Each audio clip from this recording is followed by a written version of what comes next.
Hai semua, Assalamualaikum warahmatullahi wabarakatuh. Perkenalkan, nama saya Rosita Nilasari dengan NPM 212201098.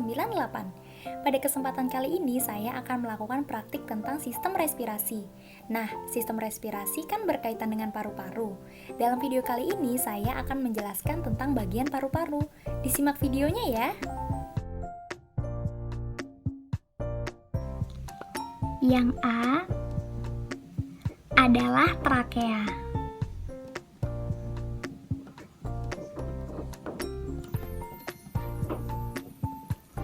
Trakea merupakan bagian paru-paru yang menghubungkan laring dengan bronkus. Struktur trakea yaitu berbentuk tabung dengan panjang sekitar 5 inci. Trakea terdiri dari tulang rawan hialin yang dilapisi oleh sel epitel bersilia dan berbentuk seperti huruf C. Trakea berfungsi sebagai saluran pernapasan. Silia pada sel epitel berfungsi untuk menyaring udara yang akan masuk ke paru-paru, serta menangkap partikel asing dan membawanya ke faring agar bisa masuk ke sistem pernafasan. Yang kedua adalah bronkus.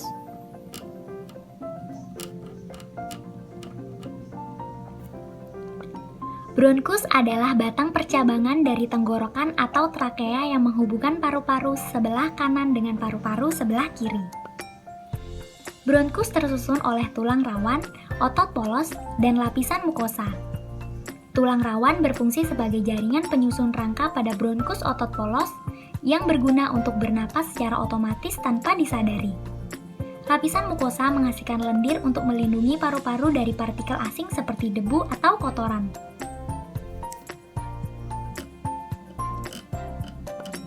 Berikutnya, bronkus kiri dan bronkus kanan.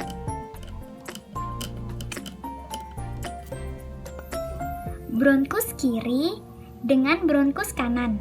Bronkus sebelah kiri lebih besar dan memiliki panjang sekitar 5 cm. Sedangkan bronkus sebelah kanan berukuran lebih lebar, pendek, dan lebih lurus.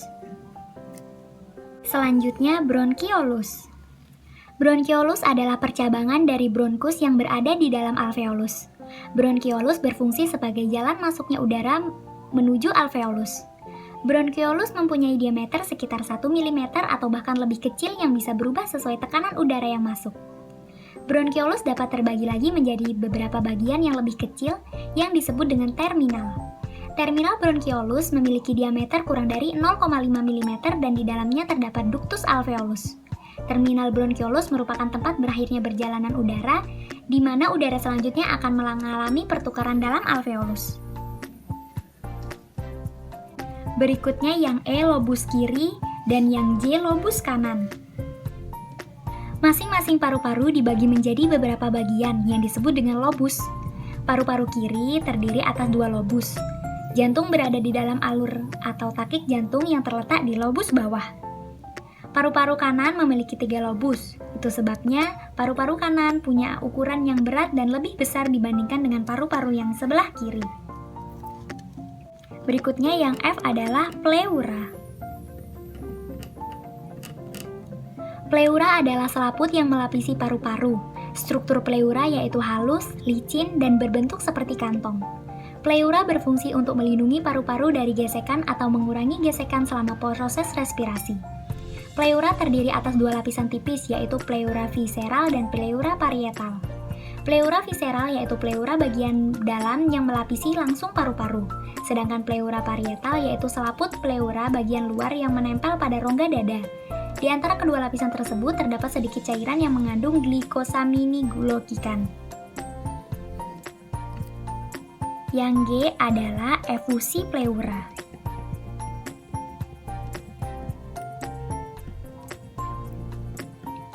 Adalah penumpukan cairan di rongga pleura, yaitu rongga di antara lapisan pleura yang membungkus paru-paru dengan lapisan pleura yang menempel pada dinding dalam rongga dada. Lapisan ini mengeluarkan cairan, yang disebut dengan cairan seros. Fungsinya untuk melumasi bagian dalam rongga paru agar tidak mengiritasi paru saat mengembang dan berkontraksi saat bernapas. Selanjutnya, diafragma. Diafragma merupakan otot utama yang memisahkan paru-paru dan jantung dengan organ perut, seperti limpa, lambung, usus, dan hati, atau menjadi pembatas antara rongga dada dengan perut. Diafragma berbentuk seperti gubah otot dan terletak di bawah rongga dada.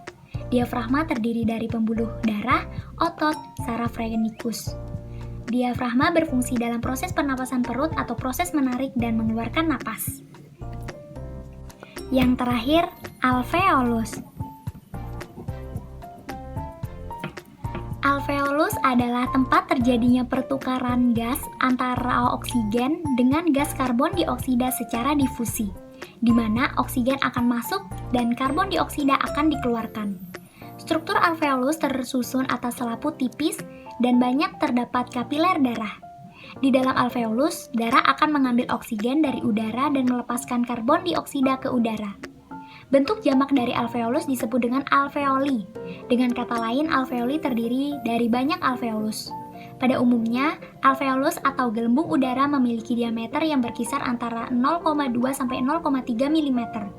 Alveolus pada paru-paru manusia memiliki jumlah keseluruhan yaitu mencapai 700 juta buah dan luas paru-paru jika dibentangkan yaitu mencapai 90 meter persegi. Ukuran alveolus bervariasi berdasarkan lokasi atau tempat di dalam paru-paru. Alveolus sendiri terdiri dari sel-sel epitel dan endotelium.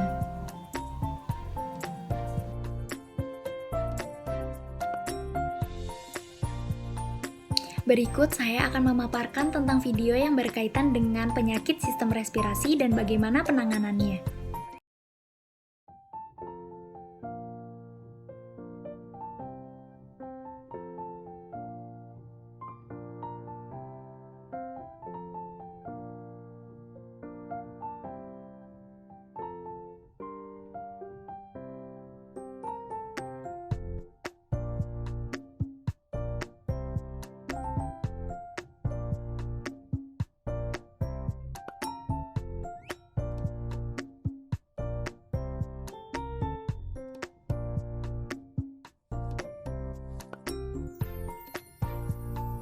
Demikian video yang dapat saya sampaikan, kurang lebihnya mohon dimaafkan, semoga bermanfaat. Assalamualaikum warahmatullahi wabarakatuh.